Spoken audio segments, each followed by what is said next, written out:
Hey. Good. Okay. Yeah, you got the. I got the flarp. You got the fart cream. Oh. So. Yeah. How you doing, Matthew? I'm doing great. I'm excited that you revealed that was a stunt early. Yeah. Yeah. Because I don't feel well. Here's how you can tell. I have some sort of electrolyte drink. Yeah. How many ends is it coming out? Just one. Just one.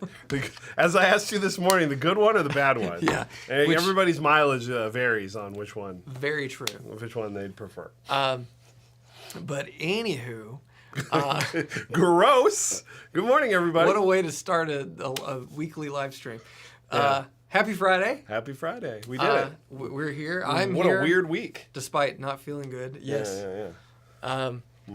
But let us know in the chat where you're watching from. Give us a thumbs up. And buckle up. Chug. Get it on, brother. What is that? It's Powerade. Powerade. It was on sale. It's all good, brother. So what are we going to talk about today? We're going to talk about Dr. Z. Dr. Z. The good doctor is in. We got a huge shipment of Dr. Z's. And we got the new Z40. Yes, it's we did. amazing. There it is. Really. We got a head and a 112 cabinet and the combo. That's right. So we got both configurations. Jeffrey's in the warehouse. Hi, Jeff. These two guys have had to suffer through my flarpness. Oh my God. Because give another flarp. Okay, just one more flarp. I mean, I'm sorry, but that's funny every time. I will admit. It's never not funny. I think it's funny every time. And my little boy loves this. He does. So Graham, if you're watching, he's home from school because apparently Tennessee shuts down entirely when there's a little snow on the ground. Metro's in today. Well, so we're good. My girl's in school. So, but yes, Dr. Z. So we are a Dr. Z dealer. We sold through most of our Zs, and we finally got some back, and we got the new Z40, and we're excited.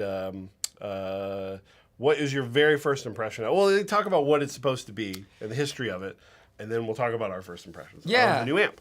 So the Z40 is basically a more manageable version of the Z80. Half-ish, right? Math works. Math works. Math is mathin', as the kids say. I assume. But basically, the Z80 was a take on a Vox amp that was made for the Beatles, so they could be heard over the throngs of screaming children. Yes. And it's just a big, powerful amp that has a bunch of like British sort of voicing. But Z took that and refined it, and now he's sliced the power in half, and it just sounds like a British rock and roll amp to me. Yes. Is it Voxy? Is it Marshally? Is it Dr. Z-E? You know, it's funny because I feel like I haven't played a Z80. No. And if the mic is clipping, let me know because it looks like it's clipping on our thing. But the Z40 initial impressions, it sounded very Marshall-esque to me. Agreed.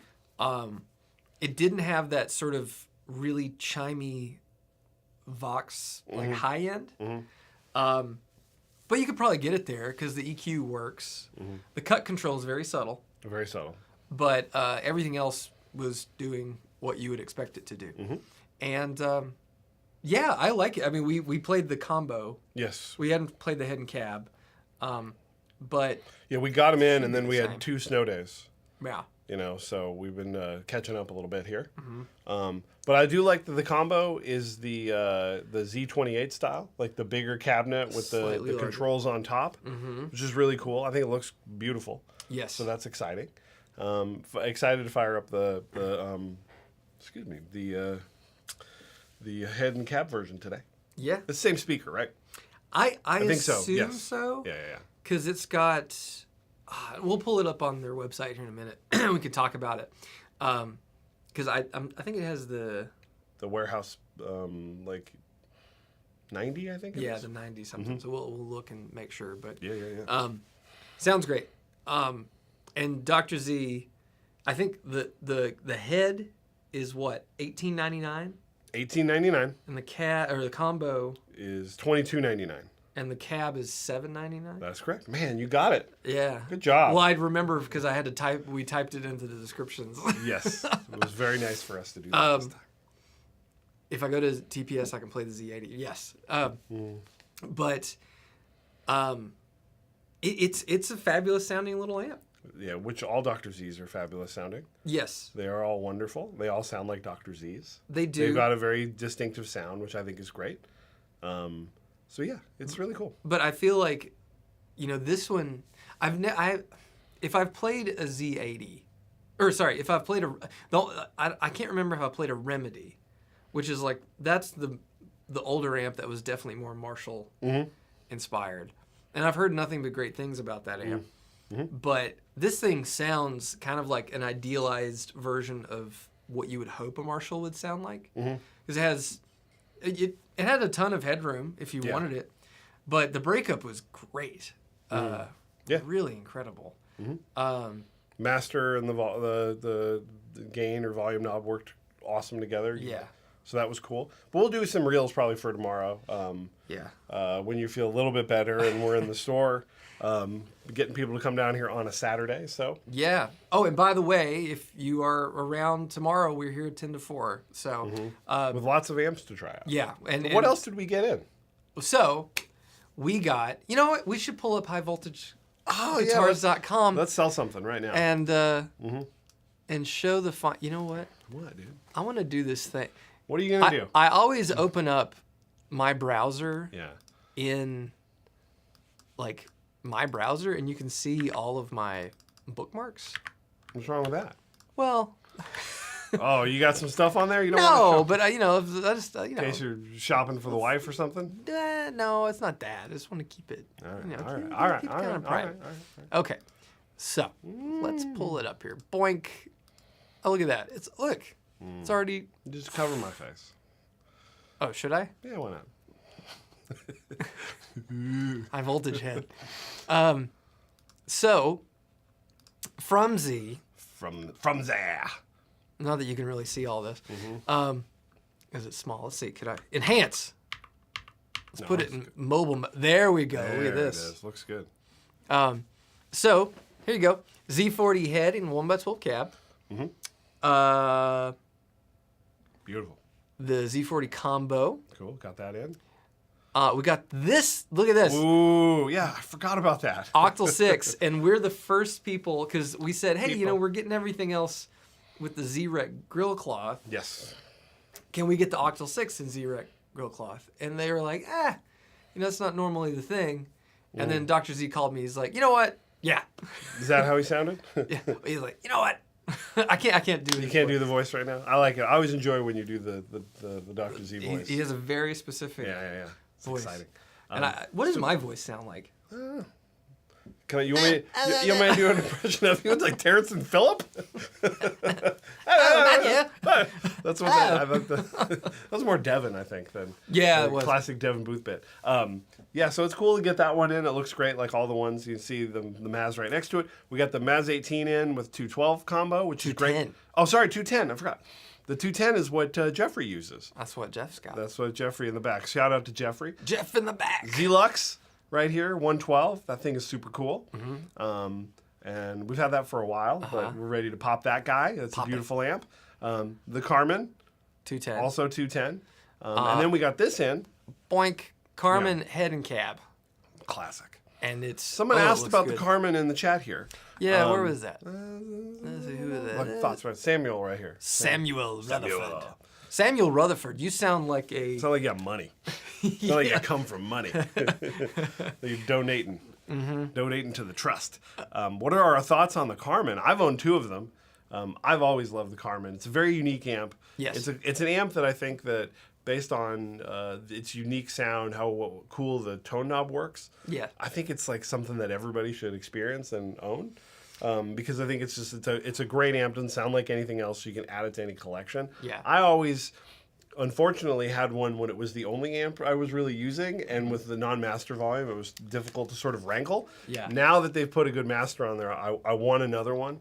But I just bought a 2-rock yesterday. Oh, So. Oh yeah, my 2-rock's ready. So we'll get to that. That'll be a whole episode onto itself. It will. But yeah, the Carmen is a classic for a reason. You've owned them before, right? I had one. I had right. one head, and then I had a combo cab, and I would put the head in the cab. But mine was like from 97. It was pretty. It was kind of old. Yeah. But it was great. But basically, how the Carmen works, if you're not familiar, the Carmen Gia was like Z's first amp, basically, and it's a tweaked Hammond organ amplifier, and how the tone knob works is very non-traditional. Yeah. Because when you think of a tone knob, you think of a guitar's tone knob, which is a low-pass filter. It's rolling off high end. Yep. And like in most amps where it has a cut control, that's basically what it does, right? But what the Carmen Gia does is when it's all the way left, then it's like basically as thin as it can be. And then you kind of frequency sweep through, and when it's all the way right, it's like muffled and dark. But you can find a balance in between there, and it can do almost like AM radio sounds. Yeah, I always say I call it the AM FM. No, that's really what I call it, because I love putting it about between 8 and 9 o'clock, and having just like a really good like kind of like AM kind of crackly kind of radio sound. That's just really cool. It's just really different, and it sounds. Especially in a mix, or if you're playing with somebody else and you want something that just kind of can push you out in front and sound a lot different, that'll do it. So and really neat. I used to gig with mine occasionally because I had an Avatar 2x12 cab as well. Yep. Like the Z-Best? Well, I think the Z-Best cab has like a port. Yeah, because I had the bootleg Avatar Z-Best cab. Mine had the same speaker configuration. Yeah, as mine does. But I think what makes the Z-Best cab Z-Best is how Z-Best is how it's how the baffle's constructed. Yeah. But anyway. But Avatar sold a lot of them because they advertised it like that, and because they knew they would get guys that were like, because Z-Best was an expensive cab back in the day. And Avatar cabs are pretty cheap. They're $400. Yeah, that's how much mine was. Man. I still have it. It's great. You do. But anyway, so mine, I would use it at gigs. I remember once playing at the basement, and the sound guy like threw a 57 on it, and I played and just like sounded weird, and I just tweaked the tone knob until it was ready to go, and it just took like a second. He's like, "Wow, that was really fast setup." I was like, "Yeah, Dr. Z." Yeah. It's awesome. So. Yeah, but the It's a really fantastic thing. So Paul is asking how we would describe the Octal Six. So we had where is it at? We had Robert Baker Octal Six for a minute. He lent it to us so we could check it out and kind of get to know it.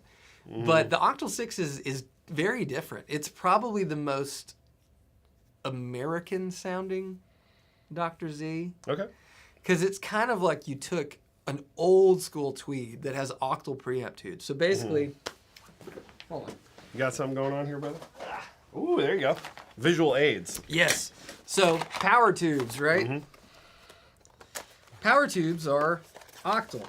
What does octal mean?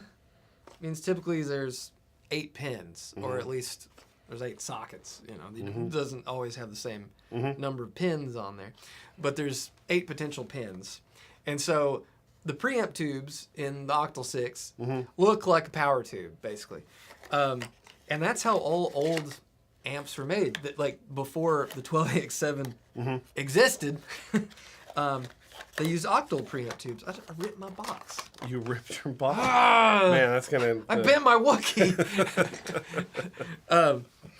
But basically they have a really kind of unique gain structure because unlike a 12AX7, they just break up earlier.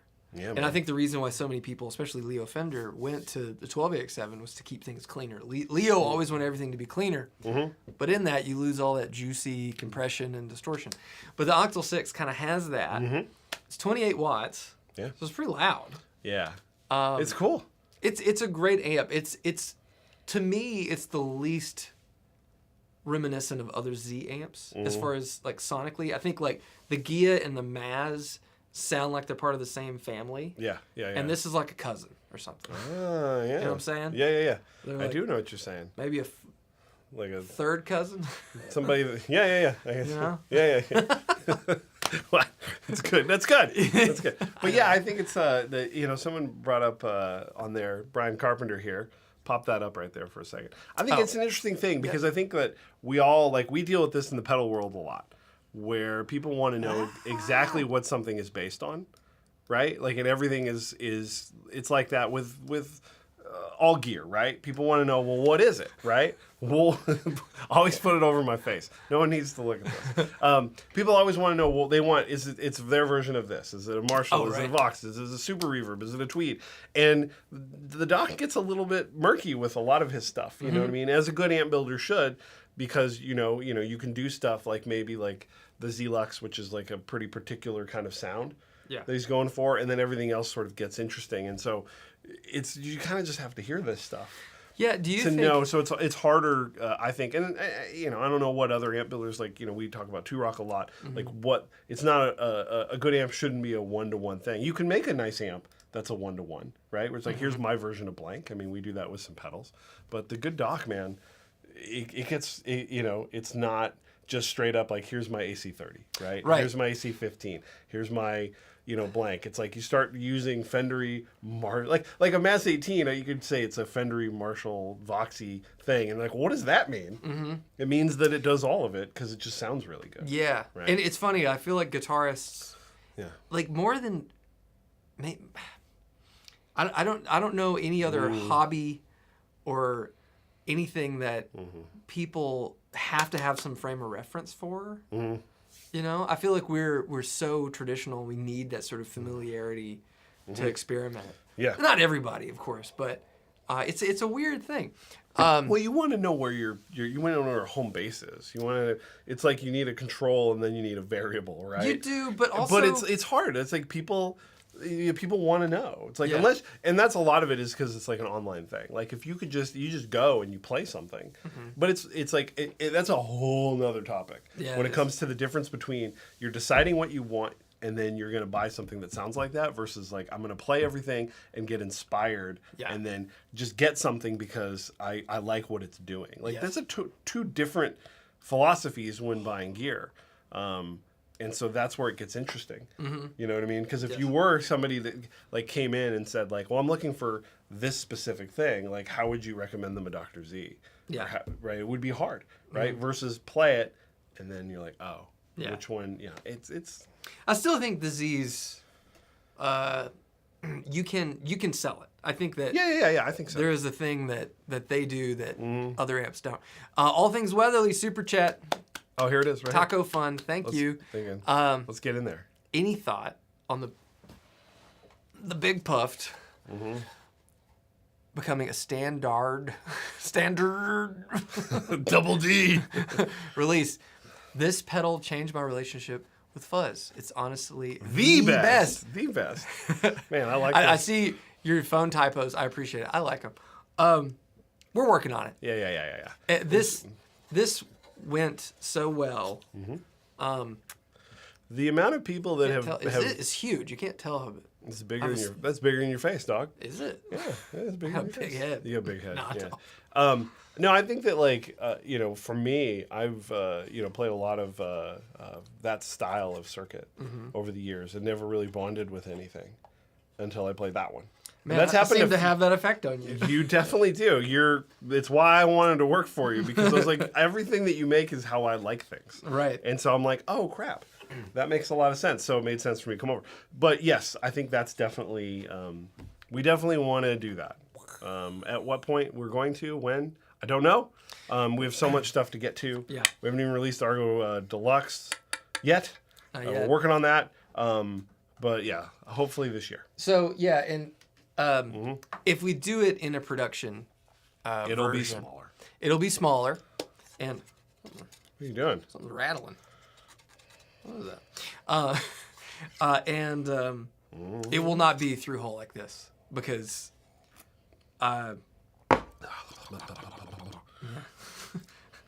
coffee good? It's a little lukewarm now. I made it like an hour ago. Because we just can't. We can't make everything through hole. But I'll make sure that it sounds equally as good. And yeah. Oh, yeah. But yeah, I think that to your point about Dr. Z, I think that obviously if you play everything enough and you are familiar with the amp, if somebody came in and said, like, I'm looking for blank, like, you can recommend them a Dr. Z. Mm-hmm. But it is interesting when people kind of do get caught up in, like, you know, I want a blank style amp. You know, who makes the best one? Like, you hear that a lot, right? And then you're like, that's such a hard thing. It's such a hard, you know, it's a little bit of both, right? It's a little bit of both, trying to figure out, like, which way you go with it. And the doc likes to mix and match quite a bit.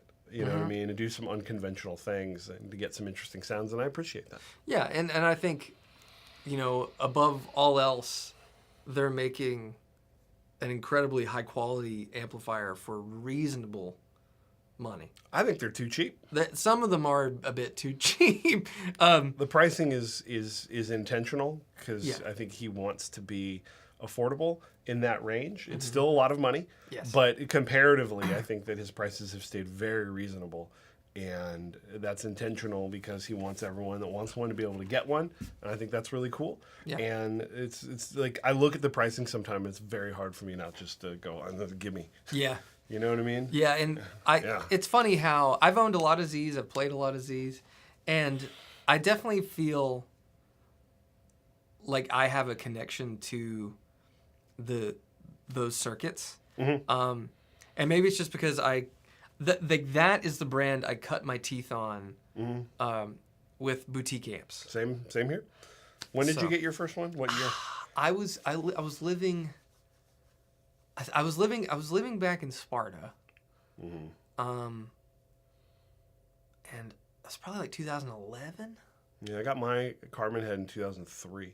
Okay. Yeah, like Gear Page, like, you know, that whole thing. You know? Oh, you bought it on the Gear Page? You know what? I'm trying to remember where I bought it. It might have been eBay or you know what I mean? It was like, it was used, and I'm trying to remember. I can't even remember. It was so long ago. Maybe Dad remembers. Dad might text me because he remembers exactly how I got it. But it was like, and I don't even think I played one. It was just the description of it, and I was like, I don't know, like it just sounded like what I wanted, and I just went for it and got it. You know, and as you get caught up in the Gear Page and stuff, and then I got that, and then I got an AC booster. What? Am I shaking the table? Yeah. I get really excited. We have our Vault Boy. Yeah. So that's my shaking indicator. So my first real rig was the Carmen AC booster and my PRS McCarty, and it was great. Yeah. Mine I bought off Craigslist, off a guy. He had a Maz 18, no reverb combo, 212, and I met him in Murfreesboro. At the mall. What's the name of the mall? But I met him at the mall in the parking lot, and he was just a good old country boy. Mall parking lot sale. Yeah. Yeah, man. Love it. And he was probably want to go spend his cash. He got $1,000, and when I got it home, because I couldn't play it, you know, I took it to my my dad's shop. Yeah, I took it to my shop. Sorry. I took him to my dad's shop and plugged it in. I was just like, whoa! I've never played an amp like this without reverb. It's like, I suck. Yeah. I'm not good. Absolutely. And it made me be a better player. But that amp, we joked, and I've probably told this story. I know Matthew's heard it. But when I took it had an effects loop. And how Z wired his effects loops had shorting jacks, which a shorting jack is a jack. It looks like a normal like guitar, like a normal like jack, like one of these, right? But there is a little flap that's almost like a switch, and when there's no cable in, it connects whatever's hot to ground. Okay. So that it will effectively mute stuff. Some old amps had it as their input jacks. But on the effects loop, those were dirty. And so it was shorting in and out, and so I was cleaning it. I cleaned it from the outside using contact cleaner and putting a cable in and out, and it fixed it. And I was like, if that's dirty, and all the pots crackled. Like, I wonder how dirty this thing is. So I took the amp out, and everything inside the amp was covered in just like brown dirt. Just like, it looked like it had just ridden in the back of a truck. Like out of the amp. Like, just the chassis. and got like gravel, dust, and all sorts of stuff just settled on it. Mm-hmm. And I could scratch it with my fingernail and get the dirt off, but I couldn't wipe it off. Wow. It was on there, and all my friends, because I cleaned all the pots and all the jacks and all the tube sockets, and it's like that made it sound even better. But all my friends were like, "Don't clean it because it sounds too good. Yeah, and you're yeah. gonna take away the magic." Yeah, it's like cleaning the grill at an old mom and pop Southern restaurant. That's right. Yeah. You don't do that. You just scrape it. You just no, I don't do nothing. Oh, you gotta scrape it. Nah, you gotta leave. Yes, you do. You gotta You leave the scrape magic it. on there, brother. They scrape Brother. All right. scrape So, based on all the Z's that are currently available, besides every single one we have in stock, which one's your favorite right Z-40. now? I know. I mean, I knew that. I wanted, and they probably knew that, but I just Yeah. wanted you to talk about it more. Man. I know. We had a rule of not getting high on our own supply, and you already blew that. So you might as well just order yourself a Z28. Oh, eventually, I definitely will. I have to have one because we had one on order, but We just haven't got that one in yet, right? and we had something else. Well, we have a couple more that we bumped to get the Z40s in, That's right. and then we'll get the Z28, and then I think on the next order. So Because I think we're getting what's the Z plus? the Z plus, and then we're ordered another Z-Rock Junior. That's right. Yeah. But yeah, the Z28 is just, man, it's me in an amp. It is. It's wild. It is wild. It is wild. I love them all, but that one's really good. That's the one. And you're definitely the Gia. The Gia, just because I think it's just kind of grimy sounding. Not grimy, but it's got like, it's just the drive. Greasy. It's greasy. The drive sound, when you get it cranked up, it just sounds really different. I like amps that kind of have like a different feel to them, a little bit rounder, a little bit weirder, you know. And You like them round and weird. I know. Maybe if the good doc, I keep saying the good doc. It's hard. That's my favorite thing when I'm Isn't emailing. that a terrible TV show, The Good Doctor? Probably. I don't watch a lot of like CBS shows. I think it's a That CBS sounds show. like a CBS But when I show. email, Dr Z amps, like I want to say Doc, but I think it's like, do they call him Doc? Oh yeah, it's got that guy in it. Yeah, that's right. But I think it's always really funny to say that. I wonder if they make me with a 115. That's what I want. I want a 115 combo. Get ahead and you run it into your new cabinet. That's Oh, right. No. I want a 115 combo. That's cool. How about a 215 combo? You're getting older, Matthew. You Man. get something like that, it's going to live where you put it. I know. So let's see. Arnold asked if I'm feeling any better. No. I do. I definitely feel better. I laid in bed it was the day it snowed, right? Yeah. Yeah. I laid in bed all day and watched The Terror on Netflix. It was fun. Terror. The Terror. Yes. Mike. Yes, they call him Mike. Dr. Z. Yes. I just think it's funny. I want to call him the good doc. Is there any way to get rid of cell phone interference in your amp other than turning off? Just move your phone. Pants is ringing. Is it potential spam? Just move your phone. I don't know. Because that will do it. Yeah, like especially like don't lay your phone on your amp. Don't have it in your pocket. Don't have it like behind your guitar. At this point, you should throw your phone in the trash. Yeah, because it's listening to you anyway. Now it knows, so it's gonna like. I think you should ring get for rid of no your reason. phone. Only use it to play Balatro. Oh man. And then play guitar. Don't be on your phone. Play guitar. Let's see. Jeremy, I'm a huge Z fan. I need to get one maybe when I visit Nashville. Hopefully yes, we you have do. some in stock. We're trying to figure out how to do that. That's been the hardest thing. We sell through them and then we have nothing. And then we get some in and then we're going to sell through them and then we get nothing. So we're figuring it out. Let's see. Z28, red combo or head? Oh, red combo. Red combo. Yeah, red combo. Combo breaker. How does the 28 compare to the Jetta? I haven't played the Jetta yet. The Jetta's discontinued. It's gone now. Yeah, they discontinued a decent amount of amps on this round, trying to pare things down because there's a lot of crossover, I think. So we wanted Mike, Dr. Z, Michael. Think anybody calls him Michael? His mom. Maybe. Wanted to have less confusion over like what, as we were talking about earlier, if you were like, hey, what amp should I get, and have them be a little bit more distinctive. So which ones did they get rid of? Jetta's gone. The Maz 38? No, that's still there. Oh, is it? Okay, the Cure? The Cure. Jetta, the Z Master. Z Master. Z Master.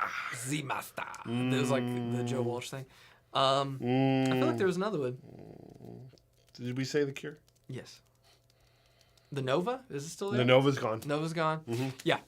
I think it's just paring it back, keep it, getting back to the basics. I think that's okay. There you go. Not that I doubt any of those amps were bad, but I'm sure they didn't. It's hard. It is very hard. This Z40, I think once people actually hear it, it's going to be a big hit, I think. It sounds really good. Mm-hmm. Let's see. Z does not make the Remedy anymore. That's been gone for a while, right? That has been. Yeah. Neil, any plans for any non-gain pedals this year? From us? We make non-gain pedals? One, right? Wait, does No. a boost count? The Oracle and the Fates. No. Or any plans for any non-gain pedals this year? Any new pedals? Yeah, I know. I'm just saying what non-gain pedals we currently make. Well, yeah, we make two. Make two. But does a boost count? Yeah, that's a gain pedal. It's going to do gainy things to your signal. It's just amplifying, right? I know, but it's about, you're like, I want a little bit more. Yes, we are working on one. We are working on one. And by the way, they've been working on our internet, so if we disappear, it's not our fault. We're fine. It's fine. Woo, Jeremy Baker. Oh. What do you guys think about speaker swaps? I have an orange Trim Lord. I said orange weird. That was weird. It gets a bit harsh in the highs, especially with drive distortion. It's an unpleasant high fizziness. I would check before that, before you go through the trouble of changing the speaker, to see if it has a bright cap. Oh, yeah. I've learned that is a problem. Yeah, so... Jeffrey just did a speaker swap. He did, and he got rid of a bright cap. And now he loves the amp. Yes, because Jeff just got a... What did Jeff get? Calvin Coolidge, what is it? A Calvin Coolidge? A Herbert Hoover? Trim Lord? Trim Lord. Huh. This looks like a new amp. So, I don't know if there's a schematic. You're a schematic. Oh, man. I don't know. Arms. Yeah, you might want to look and see if there's a bright cap. And how you would tell... Oh, hey. Okay. All right, are we... You want to try it? See if we can... People are waiting. Let's see.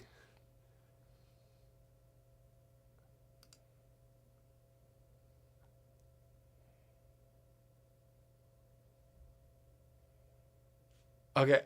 Are we All back? right, yeah, we're back. Oh, God! Did everybody leave? Oh, man, I needed a sandwich.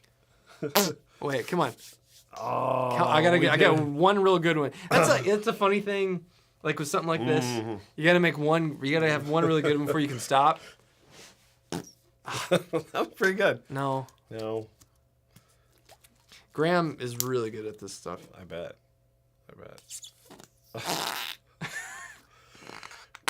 That was it. How can we tell what? What were we talking about? Okay. What were we talking about? I don't remember. But I'm sorry about... bright cap. You were going to tell people how do you know there's a bright cap. Okay, so Trevor, I'm sorry about this, all that. I would let it warm up before you get it, by the way. Don't let those tubes be freezing cold and then click them on or you might break the glass. So let all of it come up to room That'd be real rock temp. and roll, man. It would. But yeah. Nobody wants the secret of bright caps to be revealed. It's big amp. It's coming to get you, Zach. Big amp. Big amp coming to get you. I'll tell you about the bright cap. What's the echo in the Susmariosa? Thank you for the super chat. Thank you, Trevor, for the super chat. I appreciate you guys. This is going to go to the lunch fund. I am so hungry right now. You have no idea. So Holy shit. The delay in the Susmariosa is a PT2399 chip delay. So pretty classic DIY pedal builder delay chip. It's basically the chip out. It's the echo chip out of a karaoke machine. I mean, that's pretty dope. It's pretty cool. But it's great. And It's great. It's great. It's great. And it's just a really simple circuit. So yeah, it's great for that. sort of really simple slapback, but that's a really good chip. We actually we have many prototypes of that. Yeah. In different versions. I remember we put that in a standalone unit. You did. It's somewhere out there, and it sounds great. We'll have to find it. But then we were like, you know what? We should put 2 of these in one box. We had just have 1 foot switch. We had a week of like where we wanted to do 2 circuits in one box, but with 1 foot switch, and then you just turn them on as much of each side that you want. I love that idea still. I think it's a great idea because that's the simplicity that I like personally. But I don't know if the people would dig that or not. Like you get 1 foot switch to turn it on, you got 2 circuits, and you're just dialing it into taste. Yeah. I think it's cool. I love it. You guys like that idea? Should we make it? Well, am I right? I mean, I loved it too. It's just like it was a running gag that we were just like, what if we did put 2 of them in one box with only 1 foot switch? Hey, the 2 DoD 250 sounded great. Oh yeah. That was really cool. The Dad 420. The Dad 420, as we called it. The Devon pedal. It sounded like Devon. Yeah. It would be perfect for him. But it was like Radiohead spoon stuff. Like it all sounded Devon's really a good. killer guitar. Devon from Nova is a killer guitar player. And you would never know. You would never know. Yeah. He's a very, very good guitarist. It's always bugs me that he doesn't play more or get out there because he's so much better of a guitar player than me because he actually learned how to play dynamics instead of just riffing hard. And but he's great. He's a great player. Middle pickup on a Strat. That's Devon. Sounds awesome. It's the most important spot. Okay, so bright cap typically on a volume pot. Usually, you have 3 lugs on a volume pot, right? Right. All right. All right. What are you trying? Usually it's like this. I swore you were going to turn around and just going to be a dick. No. That would have been really funny, though. And so, typically, a bright cap is like that. It's right here. Cover your face. Oh, here, there it goes. And so, just clip that out. And if it's not there. Why is it there? Why do people put it on there? Why is it there if you don't like it? I don't like it because back in the day, people, when they were playing quieter, they wanted it cleaner and they wanted it brighter because you wanted to be heard because you weren't playing with distortion. That when the pot is turned down, it's shelving low end. Okay. So it's a high pass filter. So it makes the whole circuit brighter. And then as you turn it up, it gets filtered out. And so, your amp might not have it, but a deluxe reverb does. Now, granted, on a modern deluxe reverb, snip, buddy. It's not there. It's on the circuit board. You have to desolder it. But snip. I don't think in the modern era anyone needs it. There you go. I mean, and if you do, it can be very subtle. There you go. Let's. Did his Ceres S? Oh no, Devon got stolen? Yeah, Devon got his Novo Ceres S stolen. Blue Ruin was the nickname for that thing. It was an amazing guitar, and it got stolen. Never showed up again. Sucks. Yeah, sucks. Speaking of pickups, I was gonna ask if bridge pickups get a lot more use when you're in a band setting. I play exclusively at home on my own, and I find myself mainly using the neck pickup. I guess it depends on the guitar. I remember when I was in a band and I played Strats mostly. I had a Strat. I would take usually 2 guitars and play a Strat the whole night. I wanted to be on the neck pickup, but we had another guitar player, and I just couldn't get heard, so I just click it down on the bridge. Cut through. So I had to cut, but it depends. That is one of my my favorite topics, which is obsessing over your tone and buying all these things and wanting to sound really good and playing at your home by yourself versus what gear you would have if you consistently played with other people and jammed, because it is wildly different in a lot of ways. It could be exactly the same, but you have I always think that we put a lot more, as Neil probably does, being on the neck pickup. You're trying to cover all of the ground when you're playing by yourself, versus if you're playing with a band and what kind of things that you would actually use. Yeah. Because I think there's a lot of stuff that you probably really like that you would go in, as you like to talk about sometimes, and you put it on and you're like, well, That don't work. No. Because it's gone in that mix. So it's an interesting phenomenon, I think. I think about it a lot as I'm playing and I'm really jammed with somebody in a while. And you're thinking about your tone, and it's just, your goals are so much different because you're just trying to please yourself, which I do constantly, versus like trying to figure out how this is supposed to sit in the mix. It's very interesting. Yeah. Yeah. Yeah. Oh, I hope someday to actually get to play with other people. I feel I'm way too unskilled for that. No, you're not. No, not. You're not. You'll feel that way until you actually start doing it on a consistent basis, and then you'll be amazed at how much better you get, like, instantly. Yeah. When you start playing with other people, because you have to. You're just trial by fire. You're going to get better instantly. And it's not. Music is not really a competition. It's about having fun. Mm-hmm. And if you find people you click with and enjoy playing with, it will make you want to get better too. It's not even just like you get the practice in, but then you have more fun. And I always feel like I've played my absolute best when I've had the most fun. Yeah. And that's what it's all about. I always play my best when I think that chicks are listening. That's really that's really it for me. Yeah, and you're like, yes, 100%. I play my worst when I think it's just you and Jeff or my dad, because I'm like extremely nervous about how crappy I am. Why are you picking like that? But when it's babes, well, fire. It's just how it works, I think that's when it's babes. How often has that been the case? Not that much. No. I mean, it's like my wife or something, Well, yeah. I want her to think I always play way better when she's around. Yeah. Because I want to impress her. I don't want her to think I'm spending all this money. I sound like shit. So, or you're playing out or whatever, and those babes. Absolutely, every time. Always way better. I've played a lot of shows, and I can probably count on one hand how many times there have been babes, legitimate babes at any gig that I played. All the ones that Morgan has come to, right? Well, that of course. But you haven't played out as much since you guys have been together. No, right? no. But even before that, it was it's usually a bunch of sweaty dudes. Yeah, man. Well, when you're in a post-rock band. Well, I was in that, and then I was in like an Americana band. There's got to be babes at Americana band shows. A lot of sad-looking girlfriends. So, like, why am I here? Oh, okay. Gotcha. I saw, let's see.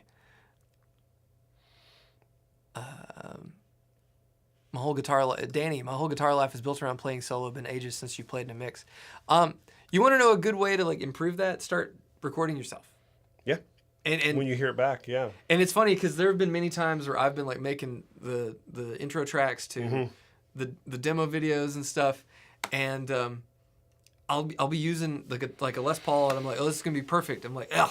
It doesn't work, and then I have to go get the Silver Sky, or have to get something else to make it actually work how I want the tune to sound. Which I'm really excited. I just want to put this out there first before, you guys have even thought about it probably. But the demo video for the Argo Boost Deluxe. Oh God. I'm going to try my absolute hardest to make that intro track be the coolest thing I've ever done. And I know it probably will be because it's mainly going to feature the Castadosa. Oh my God. It's going to be... I'm so excited about this. Because it's going to... This has got to be the impetus for Butyrate to finally happen. Probably. It's got to. Because I'll probably be playing in C. Nice. Like way down there in C. Way down. So I'm excited for that. Way down. Someone modded a Silver Sky that has that. Oh, HSS. Local cool. $1,800. Yeah, I think the secret of a Silver Sky is that it is the idealized version of a Stratocaster. And I don't think it needs modification. I don't think it needs pickup mods. I don't think SE or Core. I think they're one of the they're not a Strat.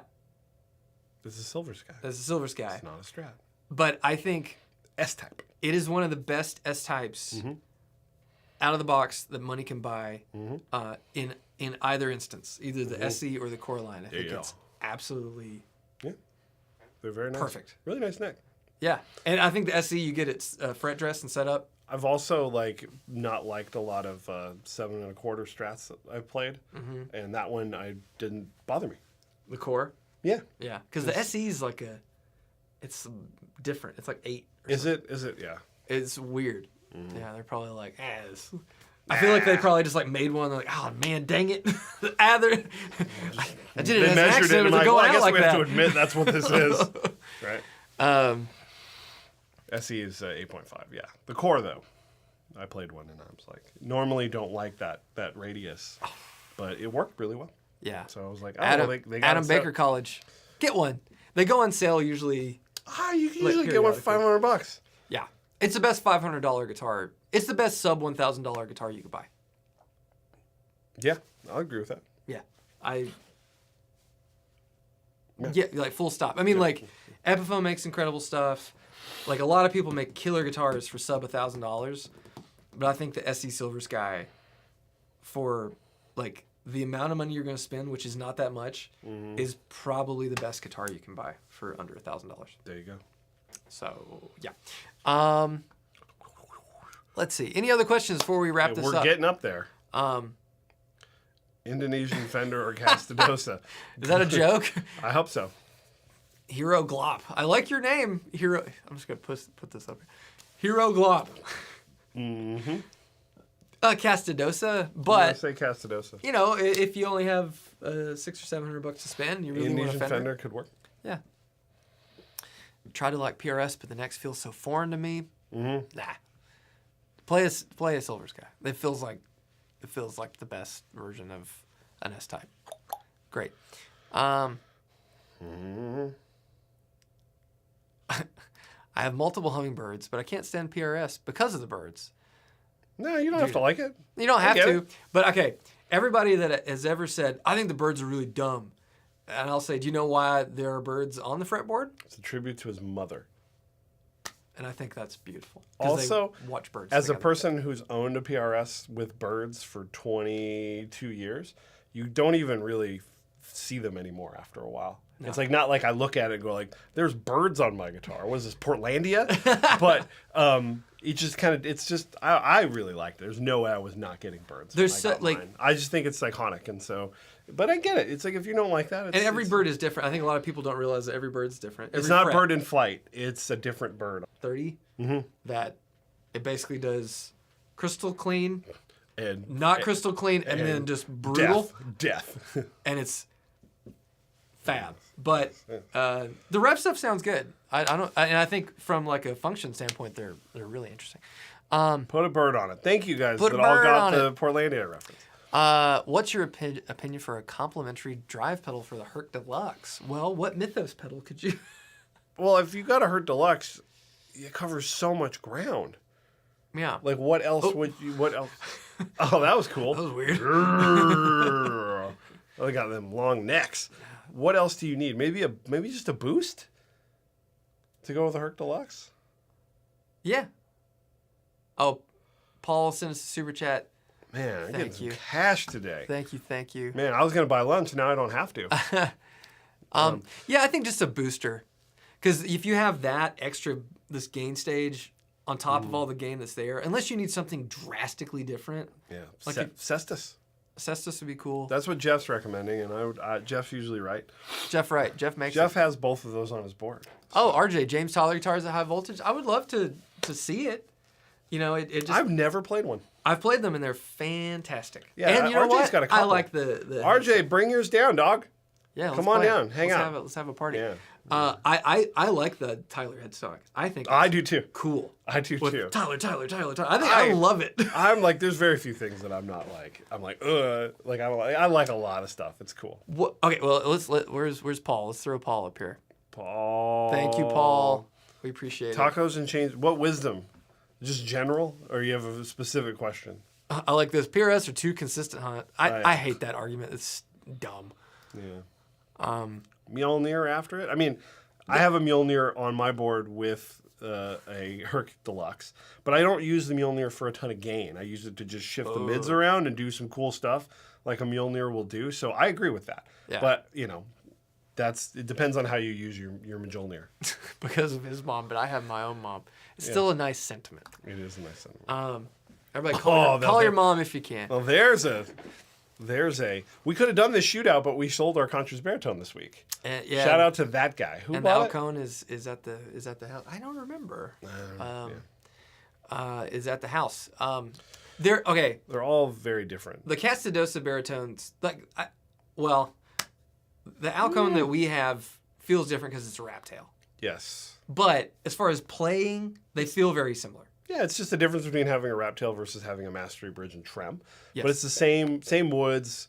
It's the same mini humbuckers. I think that and we talked about this, I think, a little bit on another thing. I think that the Ceres J baritone and the Conchers are wildly different baritones. Oh, they're so as far as like what the intention of what they're doing is supposed to be. I think the Ceres J baritone is a true baritone as far as like how the strings feel. Mm-hmm. It's way more like feels like a bass. It's a 28-inch scale. They're bigger strings. It's tighter sounding. Where I think the Conchers is supposed to feel as much like playing a guitar, but it happens to be a baritone than what the Ceres J is trying to do. You know what's funny? Morgan, shout out to Morgan, my lovely wife. She hadn't played the Castadosa yet. Oh, okay. So she does play guitar. Not as much as she used to, but she still plays, and she knows how to get around on a fretboard. Yeah. There you go. And probably better than me. No, I hammer it. But she was playing, and she was like, "Wow, this does sound cool." And I was like, "Isn't it wild that guitar is like 3 inches longer, than a normal guitar, like any of my Les Pauls?" She's like, "What are you talking about?" I'm like, "That's a 27-inch scale, as opposed to my Les Paul, which is 24 and 3/4 inch scale, so not exactly 3 inches." But she's like, "This doesn't feel that different." I'm like, "I'm glad you noticed it." Because that is the point. That's the point. That is the point. Yes. And I felt the same way when I picked up one for the first time, because I played lots of baritones. I liked them, but it felt foreign. Like you're going to pick it up and you're going to have to play differently in order to get around on it. And the first time I played a Conchers, that didn't happen. And I was like, oh, okay. Yeah. That's how that works. RJ. Oh. Have we played a Conchers with the built-in fuzz circuit? I did. It sounded awesome. They had one at the one I played at Carlos's house, had it in there. And it sounded fantastic. It was octave fuzz that's built in, La Raza. It sounded awesome. I just have so many fuzzes already. It didn't really make any sense for me to get that one. I know RJ's got a great demo on his channel of the Conchers with the built-in fuzz. I think he does Little Wing, like on a baritone. And it's RJ, so it was one of the videos I saw that turned me around on Castadosa. I'd seen them, hadn't thought, about them because it was a baritone, and so it wasn't something I was looking into. And then I saw RJ's video. I'm like, that sounds incredible. So go watch that if you have. Yeah. Good. Just go subscribe to RJ. Oh, there. Give RJ money. Yeah, go give RJ money. Super chat RJ. You still doing a live stream on Saturday, RJ? WizDog, any thoughts on bare knuckle mules or any pickups in their line? Bare knuckle pickups are awesome. I've had a bunch over the years, and they're great. We have them in a guitar here right now. We have some riffraffs, which are honestly lower resistance, so slightly lower output, quote unquote, than the mules. I really like the riffraff. It's good. We have it in our PX6 that we have for stock. The Altefacto one. Yes. Castadosa baritone becoming my white whale. It is for a lot of people. Yes. It's an inspiration. So. Maybe let's just end with this. Like, I totally enjoyed all of Carlos's guitars. I liked yours a lot. I like the ones we have, but playing the Alcone, totally, at least ours. I didn't really spend much time with the other ones, but the moment I really dove in and played it here, I was like, the stars aligned, and it's just like it all made sense. And that one is far and away my favorite one I've played. Yeah. Because I know Carlos made it because we like wrap tails and like humbuckers and stuff. So like he told Matthew he was going to get me, and he did. And he got me. There you go. But anyway, sorry for the internet crapping out. We've had some issues in our facility here. They're redoing our internet. Supposedly they're giving us better internet, so we'll see about that. Ooh, better internet. But thank you guys, everybody who gave us a super chat. Really, really, really appreciate it. Yeah, that's awesome. And a lot of love for the bare knuckles in the chat here. Bare knuckles are great. Yeah. Good people. You think we should stock them? high voltage? We had them at Carter drink, and they just wouldn't move. I think we'd have a better chance of stocking them or selling them if we stocked them. Yeah. But probably not right now. We're kind of filled to the rafters, quite literally. We just got a lot of stuff coming in. Yes, and we have two rock pallets coming in.